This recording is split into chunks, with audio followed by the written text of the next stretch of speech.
बिस्मिल्लाहिर्रहमानिर्रहीम। Welcome to सरकारी job गुरु। दोस्तों, चैप्टर 3 फेडरल एक्साइज एक्ट का हम डिस्कस कर रहे थे, जिसमें ऑफेंसेस एंड पेनल्टीज़ हमने डिस्कस की। अभी इसका सेक्शन 22 हम डिस्कस कर रहे हैं और सेक्शन 23 और 24 ये आखिरी 3 सेक्शंस हैं इस चैप्टर के, कंप्लीट हो जाएगा। तो इससे पहले वाली वीडियोस भी आप ऊपर लिंक भी देख सकते हैं और ये सामने इसका थंबनेल भी सामने आपको ज़ाहिर हो रहा है, तो आप यूट्यूब पर जाकर मेरे चैनल पर बाकी वीडियोस भी देख सकते हैं। तो स्टार्ट करते हैं कि सेक्शन 22 में क्या है कि power to arrest and prosecute.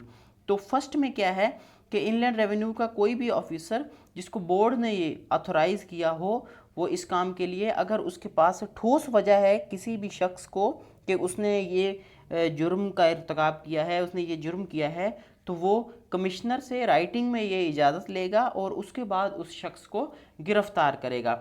Section 1 इसका सब सेक्शन 1 ये कह रहा है। तो प्रोवाइडेड दैट, ये जो नीचे है इसमें क्या कह रहा है कि ऐसा ऑफिसर फिल फॉर इस गिरफ्तारी की इत्तला स्पेशल जज को करेगा। स्पेशल जज क्या है वो हमने इससे पहले वाले सेक्शंस में पढ़ा है, ठीक है।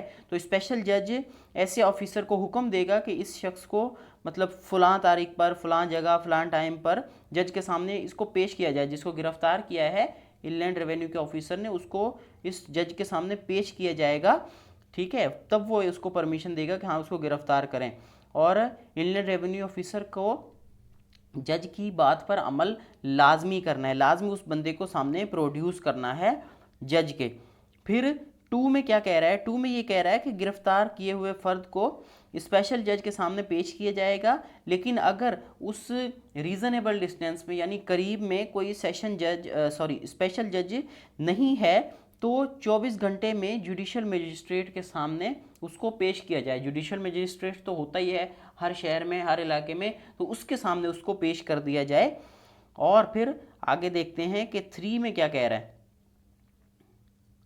3 में ये कह रहा है कि अगर स्पेशल जज प्रोसिक्यूशन का बयान सुनने के बाद इस मुल्जिम को बेल का हक देगा, यानी वो उसका बयान सुनेगा, ठीक है, फिर उसको ये हक देगा कि भाई तुम एक बॉन्ड जमा कराओ, ठीक है, श्योरिटी बॉन्ड जिसको कहते हैं, उसके एवज तुम्हें बेल तुम्हारी अप्रूव मैं कर देता हूँ, ठीक है। उसकी बेल को अप्रूव करे या कैंसिल करे, दोनों उसके पास हक हैं, ठीक है, लेकिन वो पहले उसको हक देगा, ठीक है, कि अगर वो समझता है कि इसको बेल दे देनी चाहिए तो वो उसको लाजमी उसका हक देगा।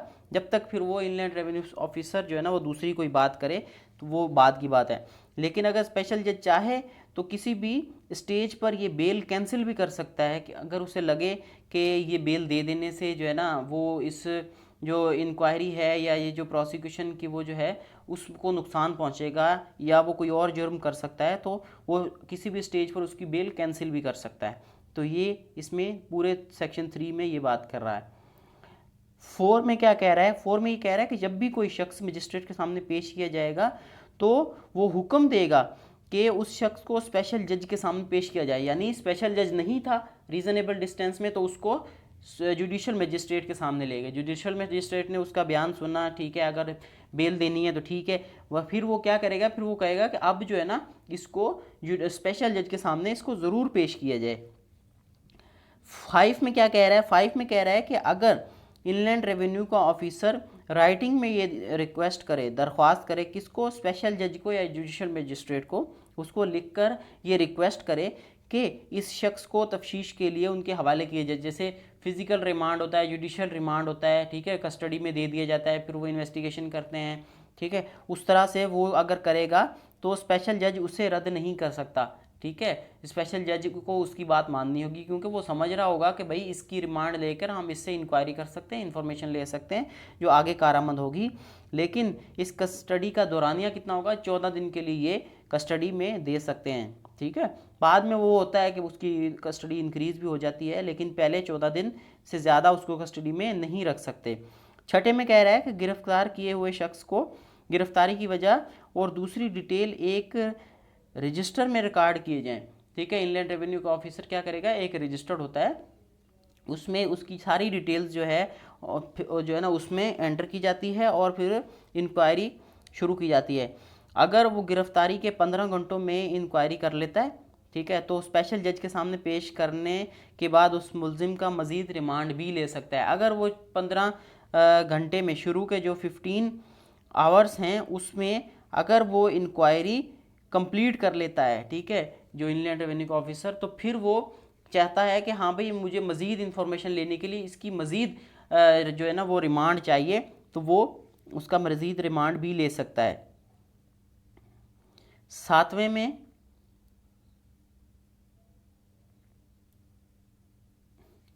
कह रहा है कि इंक्वायरी करते वक्त इनलैंड रेवेन्यू ऑफिसर के पास के पावर्स वही होंगे जो सीपीसी के तहत एसएचओ के होते हैं। जैसे एसएचओ स्टेशन हेडक्वार्टर होता है, ठीक है, जो इंचार्ज होता है पुलिस स्टेशन का, तो वो उसके जो पावर्स होते हैं वही होंगे, लेकिन वो पावर सिर्फ इंक्वायरी के वक्त इस्तेमाल कर सकता है, ठीक है। जैसे वो किसी बंदे को गिरफ्तार कर सकते हैं, फिर उनका जो है ना उनसे इंक्वायरी कर सकते हैं, या और पुलिस के पावर जो होते हैं एसएचओ के, वो पावर्स उसके भी होंगे, लेकिन वो पावर सिर्फ और सिर्फ इंक्वायरी के वक्त तक होंगे, उसके बाद वो पावर्स उसके ख़त्म हो जाएंगे। आठवें में कह रहा है कि अगर इंक्वायरी में इनलैंड रेवेन्यू ऑफिसर को कोई सबूत नहीं मिलता तो वो कमिश्नर को रिपोर्ट जमा करवाएगा कि उस शख्स को छोड़ दिया जाए, ठीक है। यानी उनको कोई रिपोर्ट में मिला ही नहीं, इंक्वायरी में कोई सबूत ही नहीं मिल रहा, ठीक है, वो रिक्वेस्ट करेगा कि भाई इस बंदे को छोड़ दिया जाए, इसके खिलाफ कोई सबूत नहीं मिल रहा, और जब और जहां पेश होने का कहेगा फिर दोबारा उस बंदे को कहेगा कि भाई आप को जब हम बुलाएंगे आपने दोबारा आना है, अपना हमें कोई भी अपने उसके लिए ऑफिशियल जो है ना वो प्रोसीडिंग के लिए आपकी ज़रूरत पड़ेगी तो आपने आना है, ठीक है। और स्पेशल जज को एक बॉन्ड के एवज जो है वो उसको रिलीज़ करेगा और उसको आगाह भी करेगा, ठीक है। यानी वो स्पेशल जज के सामने एक बॉन्ड जमा कराएगा, श्योरिटी बॉन्ड, ठीक है, और ये बताएगा उसको इनलैंड रेवेन्यू ऑफिसर कि भाई मैंने इसको जो है ना हम इसको रिलीज़ कर रहे हैं, तो वो जज की ताकि कंसेंट भी आ जाए, जज की इन्फॉर्मेशन में भी आ जाए कि हाँ भाई ये बंदा जो है ना इंक्वायरी के बाद इसको छोड़ दिया गया है फ़िलहाल। 9 में क्या कह रहा है कि स्पेशल जज रिपोर्ट देखने के बाद और प्रोसिक्यूशन को सुनने के बाद, प्रोसिक्यूशन किसको कहते हैं कि यानी वो बंदा जो मुलजिम था जिसने जुर्म किया था या जिसके ऊपर शक था, उसके खिलाफ जो इनलैंड रेवेन्यू ऑफिसर की जो टीम है या इनलैंड रेवेन्यू की जो टीम है वो प्रोसिक्यूशन कहलाती है, जो केस को चलाती है उसके खिलाफ। तो दोनों को सुनने के बाद मुलजिम को छोड़ देगा, लेकिन अगर स्पेशल जज को लगे कि इस शख्स के खिलाफ ठोस शवाहिद हैं तो प्रोसीडिंग को आगे बढ़ाने का हुक्म भी दे सकता है, ठीक है। तो वो जज की, स्पेशल जज की सारी जो है ना सवाबदीद है कि वो क्या करता है।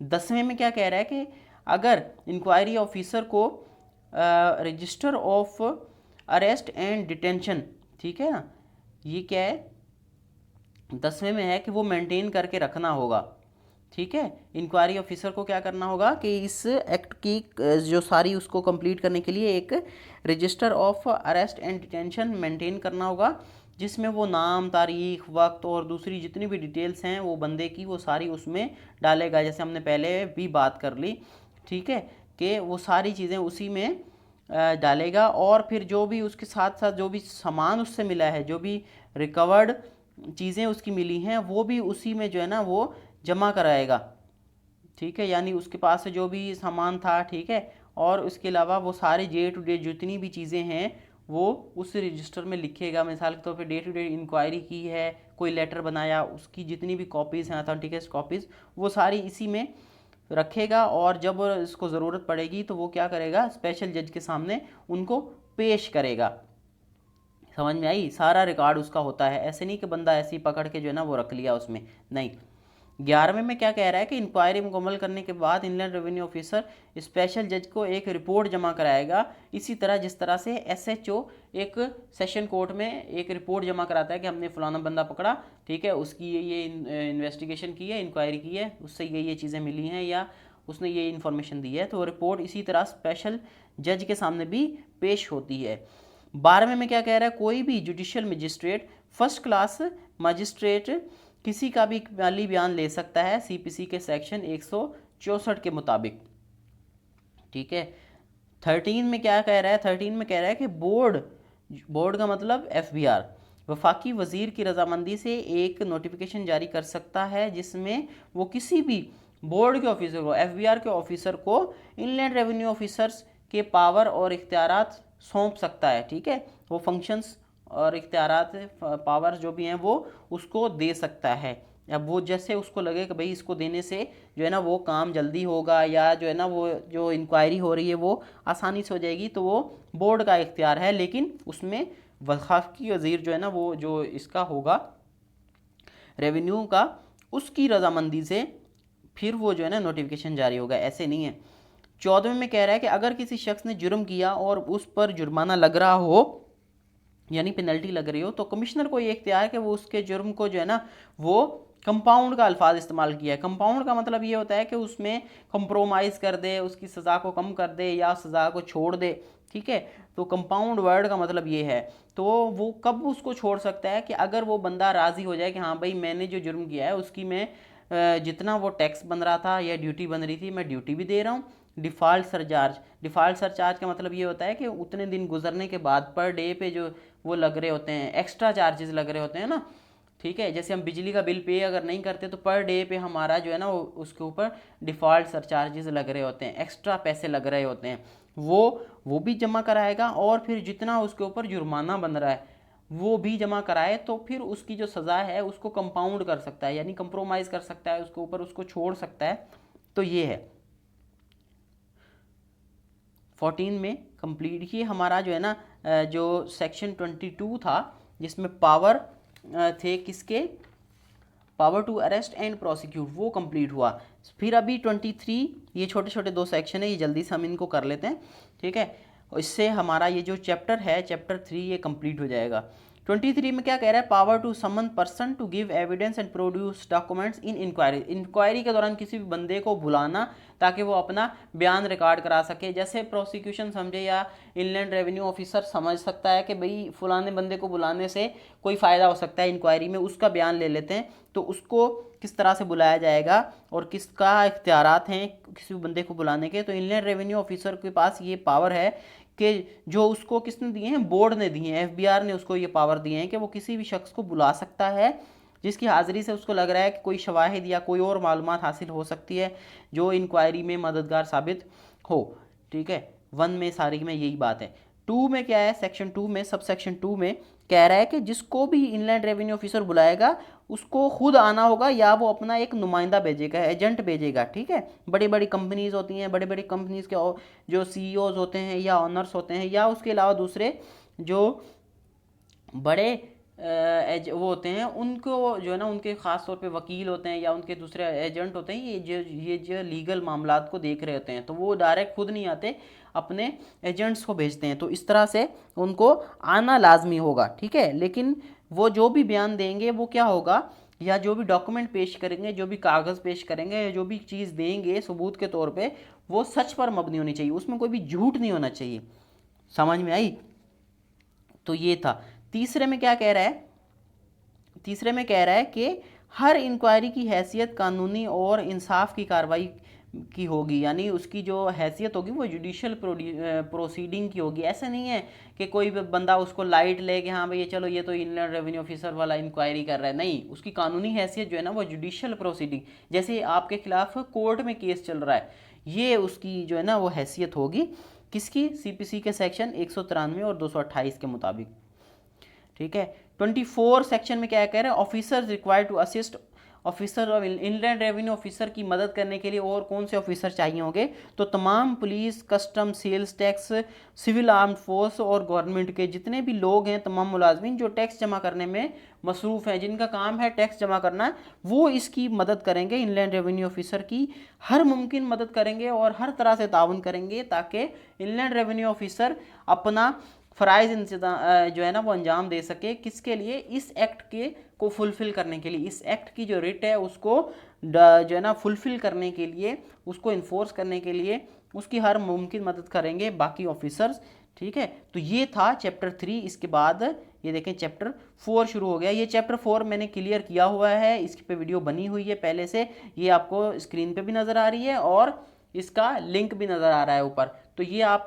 ज़रूर देखें, इससे इंशाल्लाह आपको बहुत ज़्यादा फ़ायदा होगा। मज़ीद वीडियोस देखने के लिए आप इसके नीचे कमेंट कर सकते हैं, जिस पर भी आपको वीडियो चाहिए, तो मैं वक्तन वक्तन इस पर वीडियो बनाता रहता हूँ। तो कल भी वीडियोस थी वो भी आप देख सकते हैं। और अगर आपने अभी तक मेरे चैनल को सब्सक्राइब नहीं किया तो प्लीज़ इसे सब्सक्राइब करें और दोस्तों तक शेयर करें। Thank you for your time. अल्लाह हाफिज़।